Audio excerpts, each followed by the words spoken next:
Bismillahirrahmanirrahim. Assalamualaikum warahmatullahi wabarakatuh.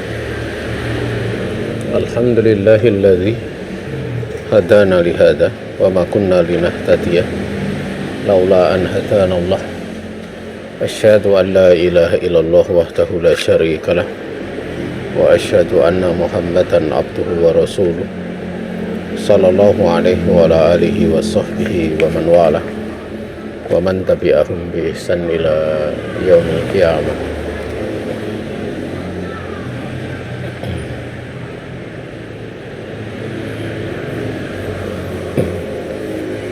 Beserta kamu yang dirahmati Allah Subhanahu wa taala. Di pembahasan yang lalu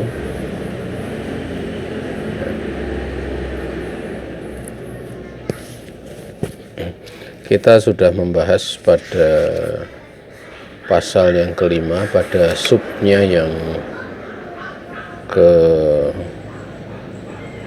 berapa ini, ke 6 atau 7 ya, ke 7. Sekarang kita ingin menginjak pada yang ke-8,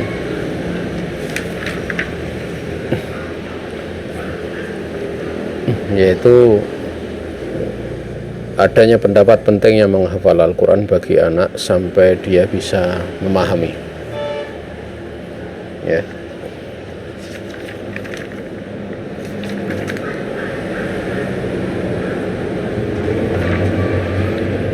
Kalau di dalam kitab Al-Jami' fi Ahkam wa Adabi Sibyan, itu dijelaskan pada subpasal menjadi makmum pada orang yang taroha hifdzul Qur'ani lisogir hatta ya'qila, ya.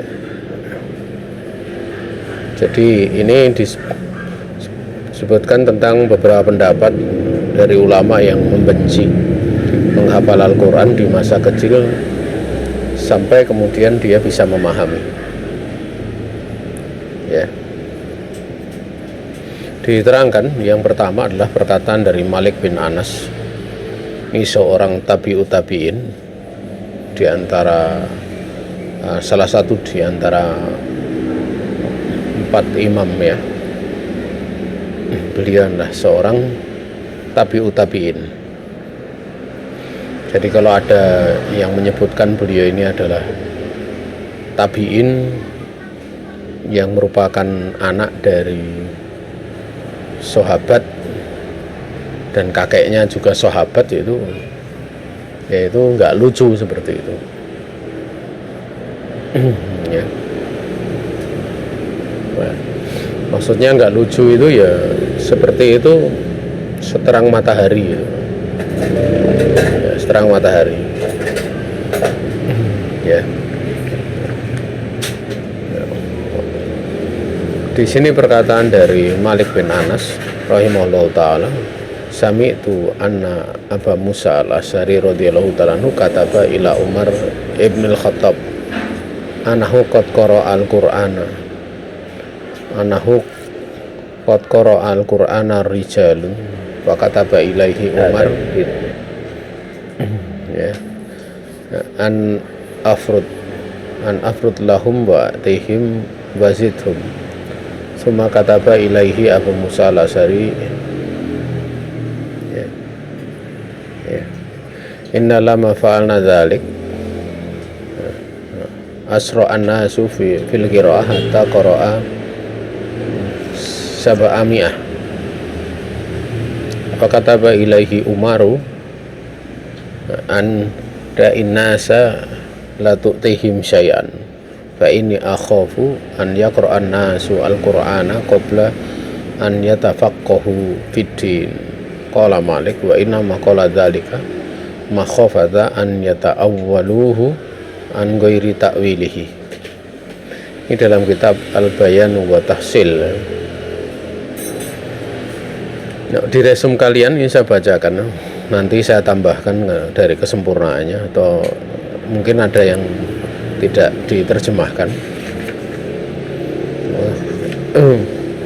Imam Malik bin Anas rahimahullah ta'ala berkata, aku telah mendengar Abu Musa al-Asy'ari menulis surat kepada Umar ibnul Khattab bahwasanya ya,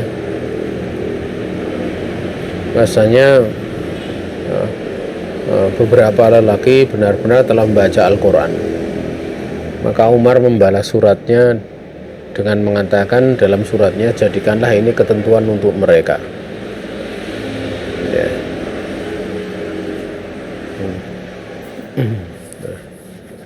Atau tentukanlah hal ini untuk mereka.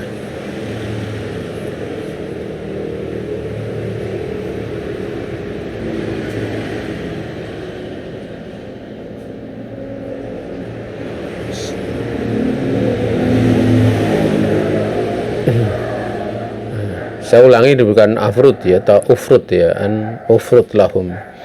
Tentukanlah hal ini untuk mereka sebagai sebuah kewajiban.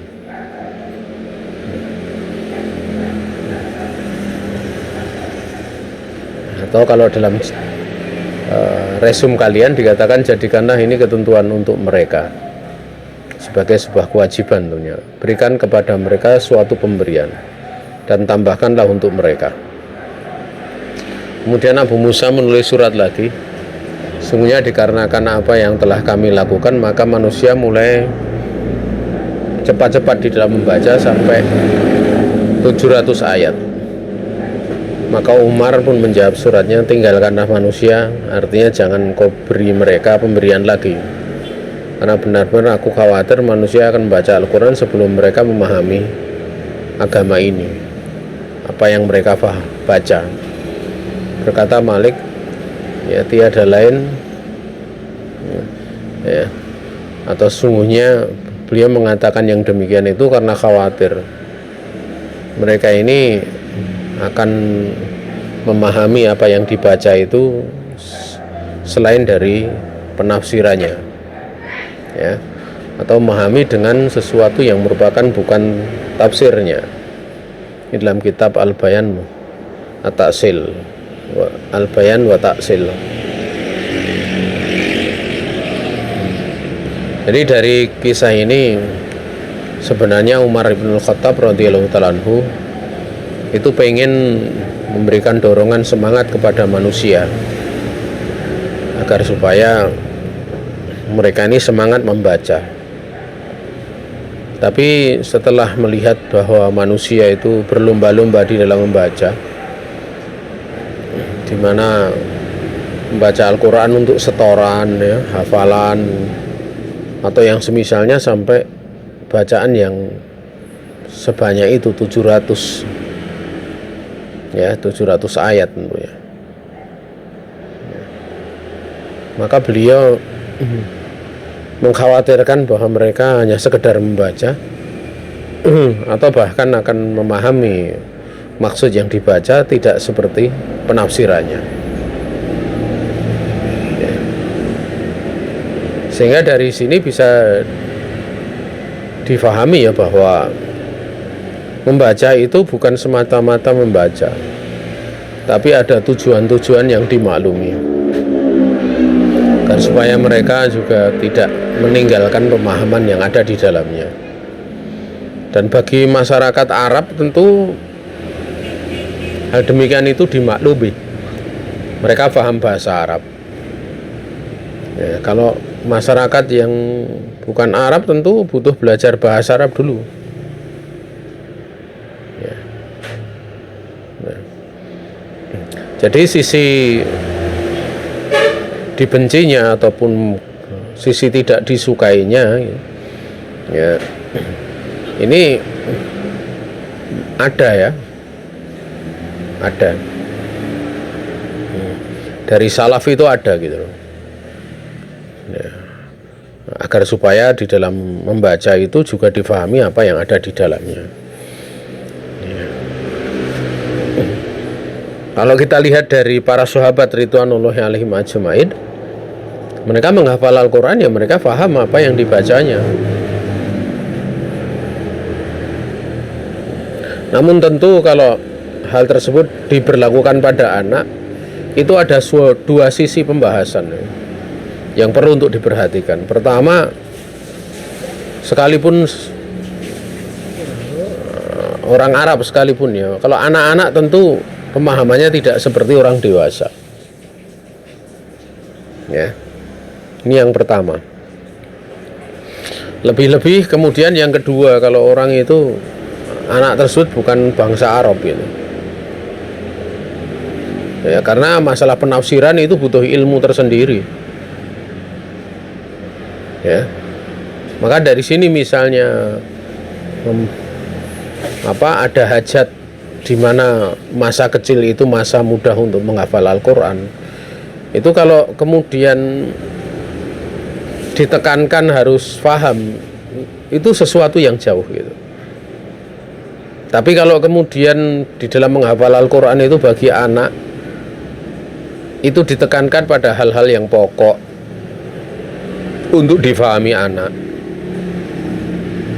ya, atau dikaitkan dengan pelajaran-pelajaran bagi anak seperti pelajaran akidah, pelajaran fikih, ya, sesuai dengan tingkat pemahaman anak, sambil dia membaca Al-Quran, ya, walaupun mungkin pada ayat-ayat yang banyak dihafalnya dia belum mengetahui penafsirannya, itu adalah sesuatu yang padanya ada hajat gitu loh.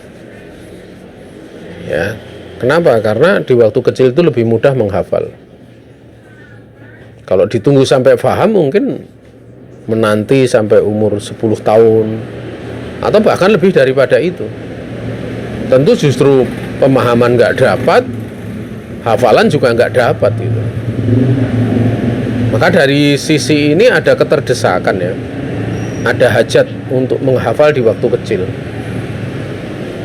Namun mesti diwaspadai bahwa di dalam menghafal itu bukan menjadi tujuan akhir. Artinya seorang tatkala menghafal, ya, hal yang lebih penting itu dia paham apa yang dihafalnya, sehingga perlu untuk dia mempelajari tentang hukum-hukum, perlu mempelajari apa-apa yang terkandung di dalam ayat-ayat yang dihafalnya, ya. Sehingga kalau seorang dia hafal Quran, ya hendaknya dia lanjutkan dengan mempelajari usul tafsir misalnya, dengan mempelajari tafsirnya gitu. Nah, ini dengan dia mengetahui tafsirnya, ya, itu menjadikan dia paham kandungan yang ada di dalam Al-Quran. Jangan sampai nanti terbentuk hafal Al-Quran karena tahu keutamaannya, tapi dia banyak melakukan pelanggaran-pelanggaran karena dia nggak paham apa yang dibacanya. Kita khawatir seperti itu. Sebagaimana Yahudi, ya, itu diibaratkan seperti himar yang dia memikul kitab, ya, lembaran-lembaran yang dipikul pun dia nggak tahu apa sebenarnya, apalagi kandungannya. Nah, ini dicela oleh Allah Subhanahu wa ta'ala. Naam.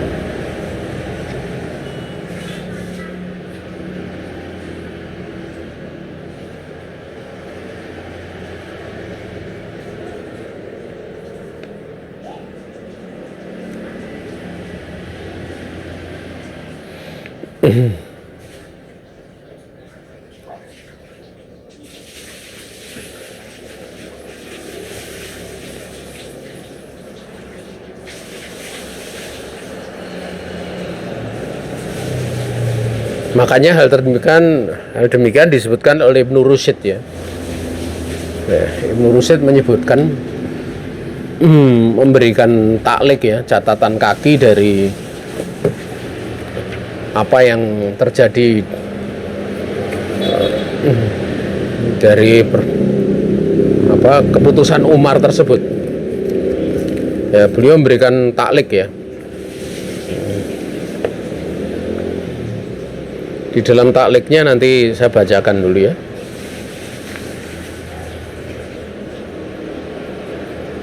Ya.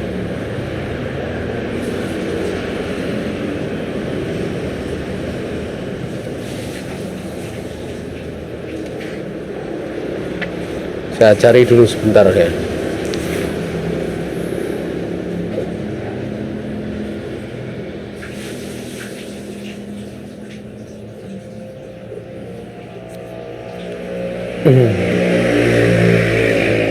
Beliau mengatakan di sini di resum kalian tidak ada ya. Qala Ibnu Rusyid ya. Mu'alikon ala dzalik hada bayyinun ala maqalahu li anna tafaqquha fid din bi ma'rifati ahkamihi wa hududihi wa mufassallihi wa mujmalihi wa khasihi wa amihi wa nasikhihi wa mansukhihi akadumin ya min hifdzi sawadihi fayakunu man hafidha sawadahu wa lam yatafaqqahu fihi wala arafa sayan min ma'anihi kal himar yahmilu asfaro. Nah, ini bagaimana ya beliau menyebutkan celaan masalah itu ya. Ya.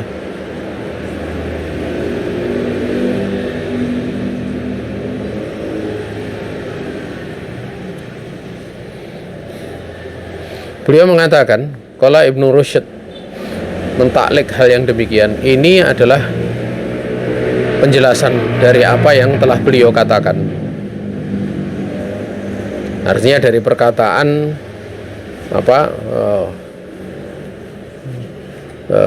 Umar ibn Khattab terhadap Abu Musa al-Asy'ari itu, yang diriwayatkan oleh Malik bin Anas rahimahullahu ta'ala ya. Dikarenakan memahami apa yang ada di dalam Al-Quran dengan mengetahui hukum-hukumnya, batasan-batasannya, dan apa yang dirinci di dalamnya, apa yang global di dalamnya, apa yang khusus di dalam Al-Quran dan apa yang umum, serta yang nasih, yang menghapus dari ayat-ayatnya dan yang dihapus dari ayat-ayatnya, itu lebih kuat dibandingkan menghafal ya kebanyakan dari ayatnya saja. Artinya menghafal Al-Quran saja. Maka jadilah barang siapa yang menghafal ya, sebagian besar dari ayat-ayat Al-Quran, namun dia nggak paham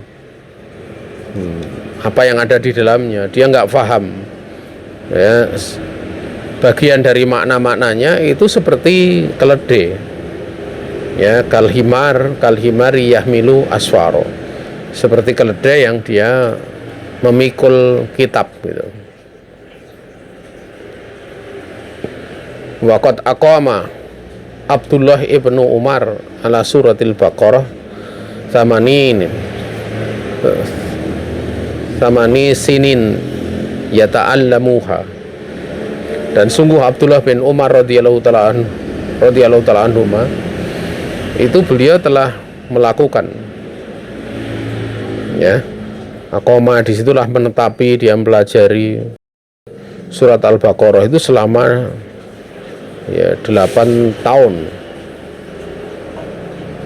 Li'annahu kana yata'allamuha bi fiqhiha wa ma'rifati ma'aniha wa billahi taufik. Dikarenakan beliau ini melakukan itu ya, beliau mempelajari dengan fikih yang ada di dalam surat Al-Baqarah dan juga memahami makna-maknanya. Itu mempelajari surat Al-Baqarah selama 8 tahun. Sisi pandang ini perlu. Namun kita tahu bahwa Abdullah ibnu Umar itu dia masuk Islam atau mengenal Nabi alaihi salatu wassalam kan beliau memang dari kecil ya, sehingga pada waktu hijrah ke Madinah itu sudah ya balik ya, menjelang balik atau setelahnya, kira-kira seperti itu ya, menjelang balik atau Ya, kalau dikaitkan dengan beliau menghafal atau beliau sudah masuk Islam di waktu sebelum itu, ya dimaklumi gitu loh. Memang beliau menghafal itu dari kecil. Hafal dari kecil. Nah, sebenarnya tentang memahami itu apakah langsung menghafal, langsung memahami, atau sebenarnya menghafal dulu kemudian berusaha memahami, sebenarnya hal tersebut dikembalikan kepada setiap anak kemampuannya ya, atau pada kebanyakan anak kemampuannya. Ya kalau di Indonesia itu ya, walaupun sudah hafal Al-Quran misalnya umur 10 tahun suruh mempelajari tafsirnya nggak paham. Nggak paham. Biasanya dia akan paham itu setelah umur 15 tahun ke atas. Ya, 15 tahun ke atas.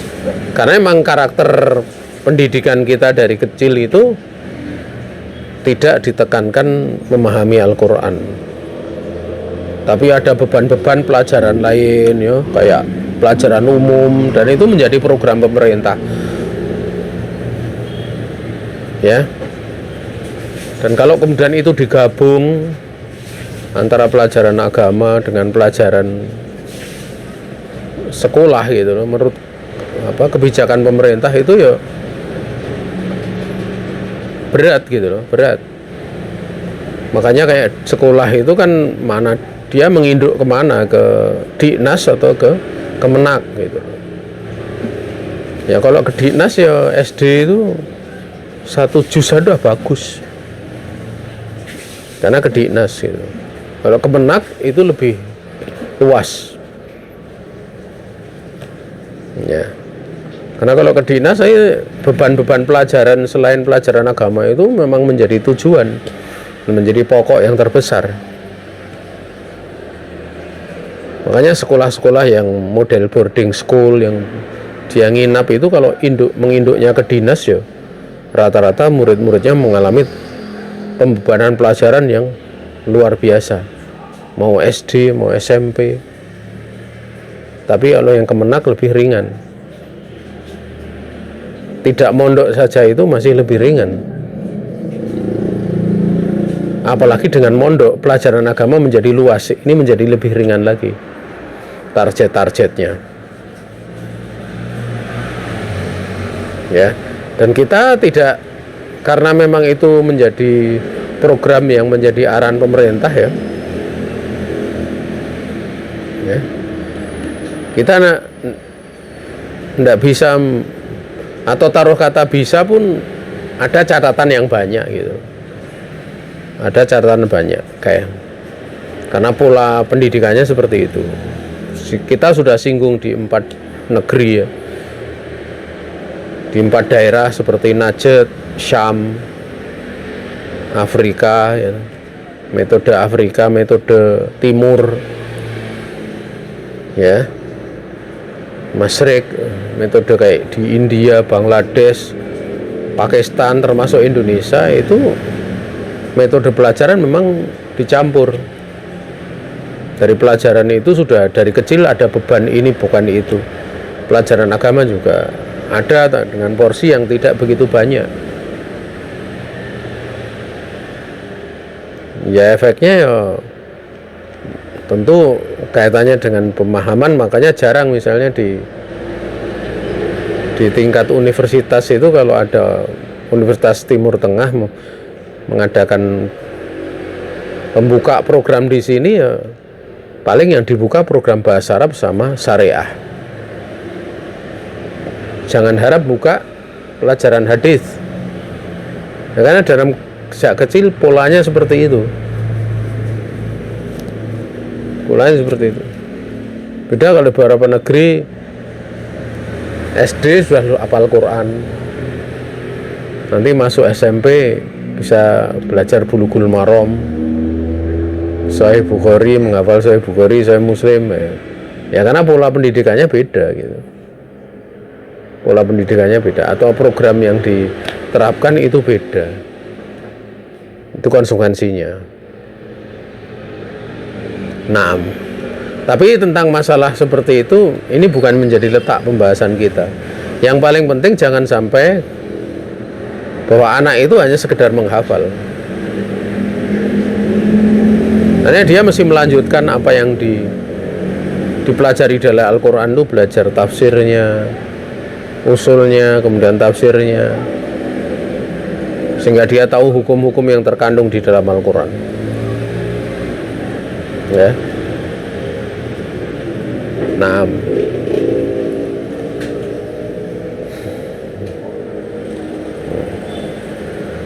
jangan sampai kemudian terhenti menghafal saja, nanti seperti perkataan dari Ibnu Rusd di sini, kal himari yahmilu asfaro. Itu disebut oleh Allah di dalam Al-Quran. Ya.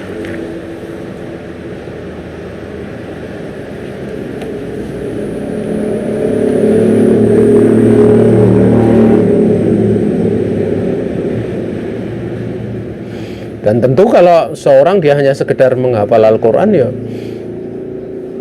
kita tidak akan sampai pada maksud seperti yang disebutkan oleh Allah. Kitabun anzalnahu ilaika mubarakun liyatadabbaru ayatih. Al-Quran itu dia kitab yang kami telah turunkan kepada engkau, wahai Muhammad alaihi salatu wassalam, mubarakun, diberi barokah, agar supaya mereka ini bisa mentadaburi ayatnya. Jadi kalau tidak paham artinya, tidak paham penafsirannya, bagaimana bisa tadabur, kan gitu. Oleh karena itu diterangkan oleh Hasan al-Basri, wama tadabburu ayatihi illa ittiba'uhu bi ilmihi. Dan tidak ada kemampuan untuk bisa tadabur dengan ayat-ayatnya kecuali dengan mengikuti Al-Quran itu dengan ilmu yang ada pada Al-Quran. Ya. Sehingga orang yang paling pantas untuk dikatakan sebagai ahlul Quran, ya wa ana aulan nasi bihadzal Quran manit taba'ahu wa amila bih wa illam yakun yaqra'uhu wa illam yakun yaqra'uhu. Jadi orang yang paling berhak untuk menisbatkan kepada Al-Quran itu ya orang yang mengikuti Al-Quran dan beramal dengannya, sekalipun dia tidak fasih di dalam membacanya. Mungkin tidak sefasih penghafal, tapi karena dia itu mengikuti Al-Quran dan mengamalkannya, itu lebih pantas. Ya, wallahu ta'ala.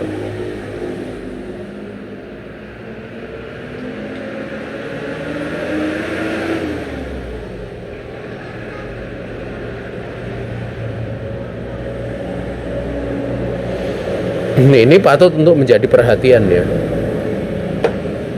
Ya, patut untuk menjadi perhatian. Juga ada perkataan yang lainnya dari Mu'ad bin Jabal radhiyallahu ta'ala anhu, seperti dalam resum kalian, inna min waraikum fitanan yaksuru fiha al-malu wa yuftahu fiha al-Qur'anu hatta ya'khudahu al-mu'min wal munafiq wal rajul wal mar'ah wal sogir wal kabir wal abdu wal khur. Mu'ad bin Jabal, beliau berkata, sungguhnya di belakang kalian akan ada banyak fitnah, di mana harta waktu itu melimpah dan dibukakan untuk belajar Al-Quran, sehingga orang yang beriman maupun munafik bisa mengambilnya. Demikian pula laki dan perempuan serta budak dan orang merdeka juga bisa mengambil Al-Quran. Bahkan orang kafir bisa mengambilnya, kan gitu. Karena Quran mushaf dicetak di mana-mana, sehingga orang belajar Al-Quran itu tidak melalui jalurnya. Orang belajar melalui YouTube, orang belajar melalui Facebook, gitu. Dia tidak talaki. Ya bagus, seorang dia belajar melalui mendengarkan ceramah, ya. Bahkan sekarang banyak dibuka kelas-kelas online gitu. Tetapi itu tidak akan tidak akan sebagus kalau orang itu dia talaki gitu. Dia bertemu guru. Karena bertemu dengan guru, mempelajari Al-Quran, ya, itu termasuk dari majelis dzikir. Dan majelis dzikir itu keutamaannya Masya Allah ya. Sebagaimana Rasul alaihi salatu wassalam bersabda, majtama'a qaumun fi baitin min buyutillah yatsluna kitaballah wa yatadarasunahu bainahum ila nazalat alaihimus sakinah wa ghasyiyatuhumur rahmah wa hafathumul malaikah wa dzakarahumullahu fiman indah. Ini talaki gitu. Bertemu guru di majelis seperti itu namanya. Tidaklah duduk sebuah kaum di salah satu rumah di antara rumah-rumah Allah yang mereka ini yatluna kitab Allah, keadaan mereka itu membaca kitabnya Allah, saling mentadaruskan di antara mereka, melainkan akan turun kepada mereka sakinah, meliputi mereka rahmatnya Allah, mengerumuni mereka, mengelilingi mereka para malaikat, dan Allah akan menyebut mereka ya pada hamba-hamba yang ada di sisinya. Itu kemuliaan majelis ilmu, keutamaan majelis zikir ya. Di dalam riwayat Al-Imam Muslim disebutkan dengan apa ya, maqa'ada qaumun atau layak udu qaumun yadkurunallaha. Tidak ada satu kaum yang mereka duduk dalam rangka mengingat Allah ya, illa hafathumul malaikah wa ghasyiyatuhumur rahmah wa nazalat alaihimus sakinah wa dzakarahumullahu fiman indah. Itu disebutkan sama dengan keutamaannya mereka kumpul tilawah, saling mentadaruskan. Ini menunjukkan bahwa talaki itu jauh lebih utama. Walaupun kita tidak menafikan ya, seorang dia belajar melalui online ya, itu kemudahan yang diberikan oleh Allah. Apalagi orang-orang yang tidak mungkin untuk dia menempuh perjalanan, seperti gurunya di Saudi, dia tidak punya biaya, kemudian gurunya membuka kelas online.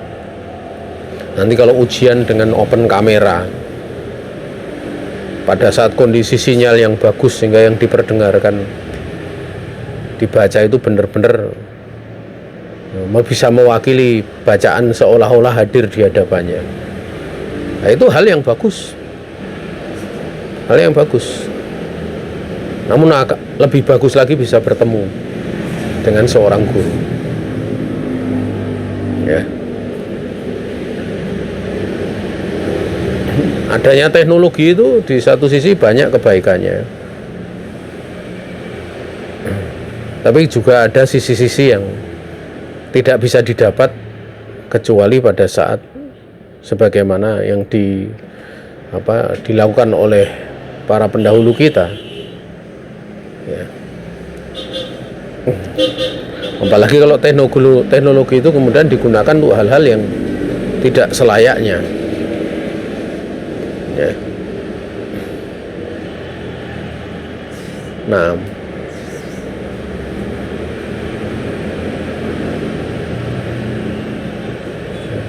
jadi di masa banyak fitnah ya, harta itu banyak dibukakan, orang mengambil Al-Quran, orang yang beriman maupun orang munafik ya. Laki perempuan, anak kecil, orang dewasa ya. Ini ada kekurangan pengertian ya. Wasogir wal kabir itu belum diterjemahkan, yang kecil maupun yang dewasa, budak maupun ya orang merdeka, semua bisa mengambil Al-Quran.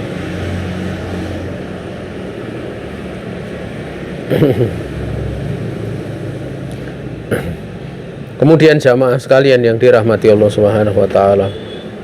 Qala Ibrahim an-Nakhai rahimahullah taala kana yakrahuna an yu'allimu as-sabiyya al-Qur'ana hatta ya'kil. Mereka, maksudnya para pendahulu kita, mereka membenci untuk mengajarkan anak Al-Quran sampai mereka bisa paham. Ini dalam Ibnu Abi Syaibah, artinya mereka itu ya para sahabat ya.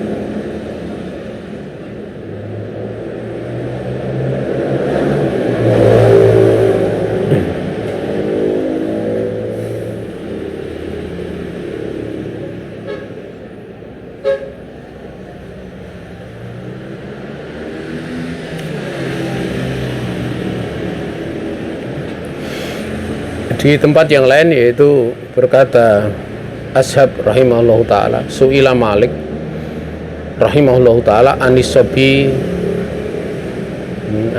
ibni Sabai Sinin Jama'al Quran. Qala Malik ma'ara hadha yambagi.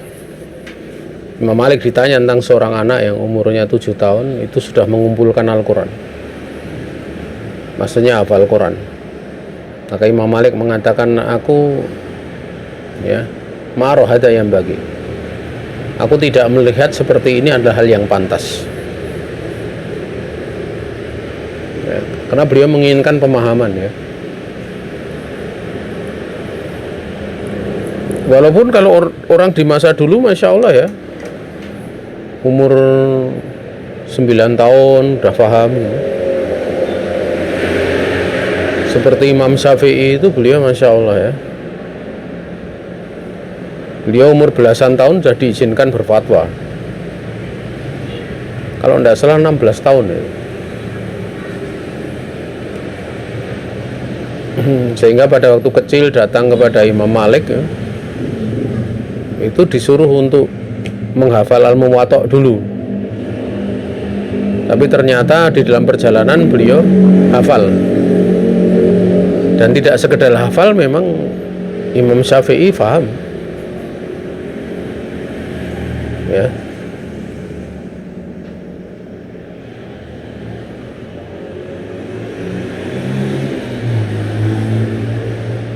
Dan At-Tusi rahimahullah ta'ala, beliau menyebutkan wa innama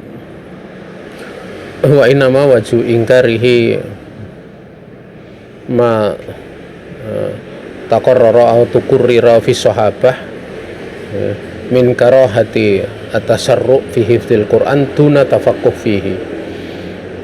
Sungguhnya sisi pengingkarannya dari apa yang telah dijadikan ketetapan ataupun kebiasaan di kalangan para sahabat, yaitu berupa hal yang tidak disukai atau dibenci untuk bersegera di dalam menghafal Al-Quran, itu yang dimaksud duna tafaqquh fihi, yang tanpa memahami Al-Quran. Artinya kalau menghafal kemudian nanti dewasa dia lanjutkan tafaqquhnya, maka yang demikian tidak ada masalah ya.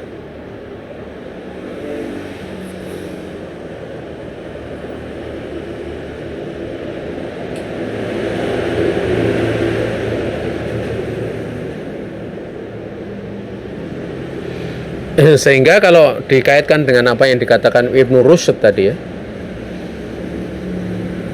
di mana beliau telah berpendapat dengan perkataan Malik rahimahullah ta'ala, sebagaimana dalam kitab Al-Bayan wa Tahsil tadi sudah kita bahas.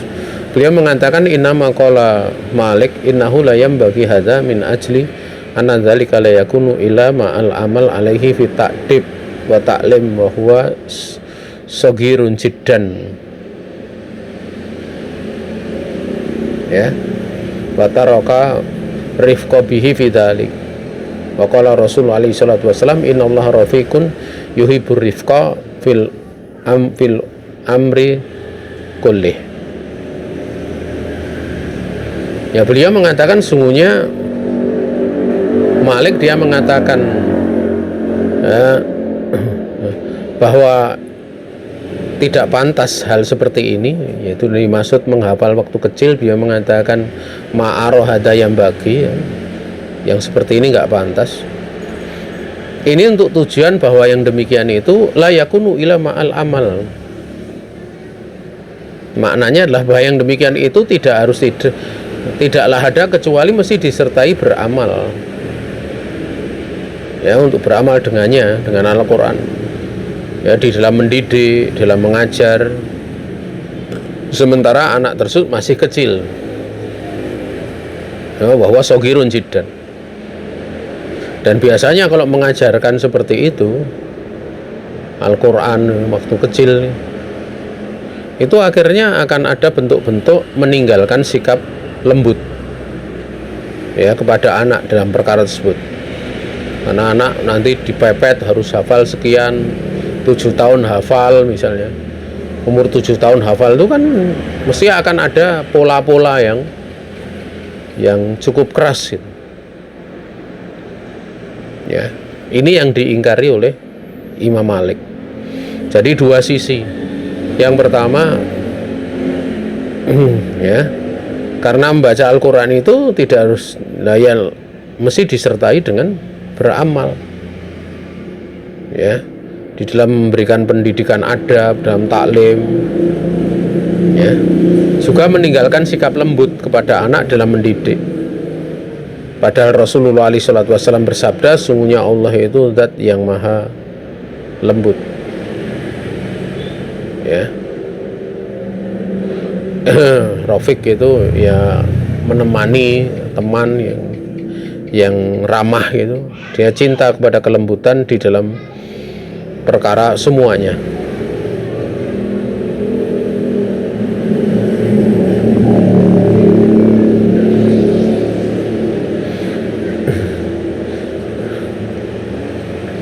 Namun terlepas dari pembahasan-pembahasan itu, yang jelas memang datang di dalam sunnah dan asar salaf yang tersebar, ya, mustafidhah,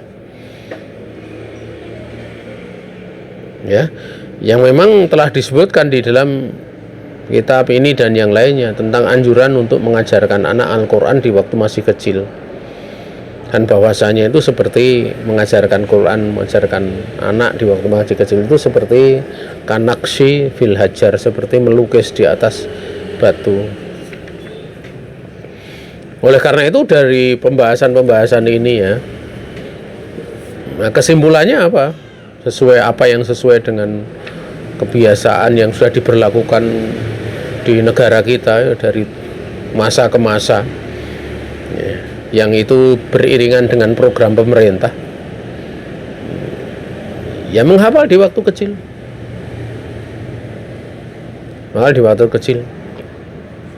ya. Namun jangan sampai menghafal itu berhenti, kan nggak lucu gitu loh. Hafal Al-Quran tanpa pelajari tafsir, kemudian belajar ilmu kedokteran, kan itu sebenarnya nggak nyambung. Akhirnya isi Qurannya dia nggak tahu, tapi dia jadi dokter, kan sekarang seperti itu kan. Nah, ini bukan maksud, ya.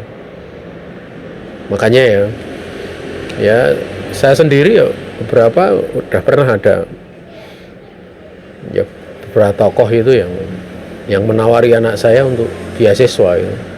Tapi sekolah umum, masuk fakultas ini, fakultas ini. Dijanjikan nanti dikasih beasiswa, tapi syaratnya mesti nanti ngajar di sana, di sini gitu. Ya, ini nggak nyambung, karena dia tahu anak saya hafal Quran. Ya, kalau tawarannya dunia, ya menjanjikan, karena mau dibiayai sampai tingkat ini, ada penawaran. nanti dikasih rekomendasi, dia keterima di universitas. Tapi kan anak hafal Quran itu kan kalau nanti lulus kemudian jadi misalnya ahli, misalnya kayak kuliah di fakultas biologi, fakultas ekonomi, atau fakultas kedokteran, kan nanti jadinya dokter kan ya. Ahli komunikasi ini nggak nyambung gitu loh. Sementara 30 juz saja belum tentu dia tafsirnya selesai gitu. Kandungan maknanya tahu. Ya ini kan nggak nyambung. Lebih bagus kalau 30 juz kemudian diitkonkan, di belajar yang mungkin, kemudian masuk ngambil sanad, belajar tafsirnya, usulnya, ini nyambung jalurnya. Walaupun mungkin secara dunia ya nggak dapat gitu loh, nggak dapat dunia sebagaimana yang lainnya, tapi itu sejalur.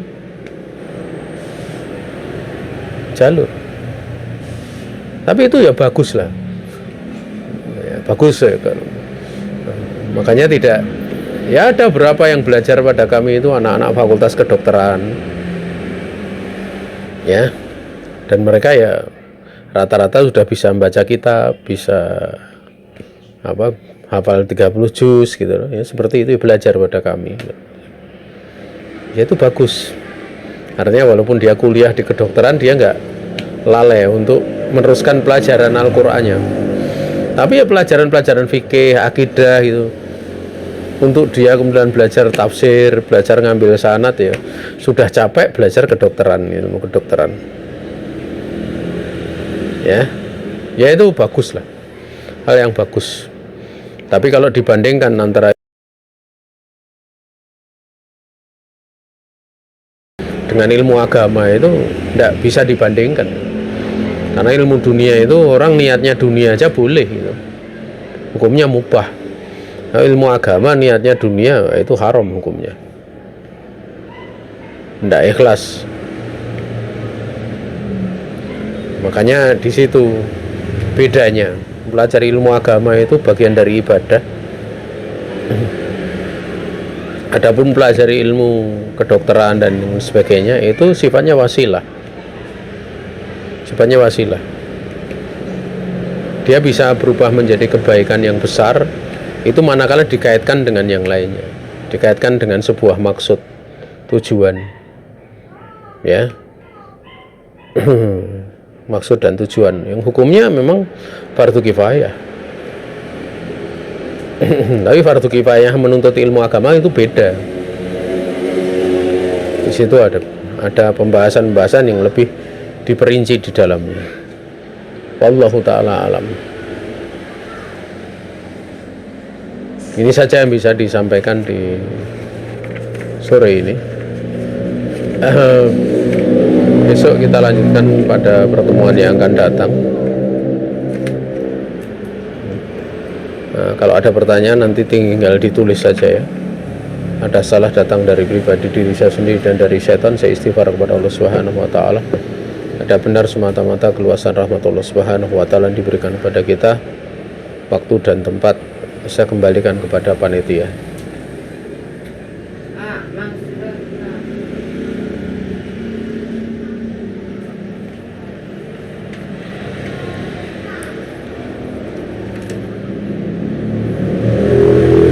Saya mau persiapan ngajar ya.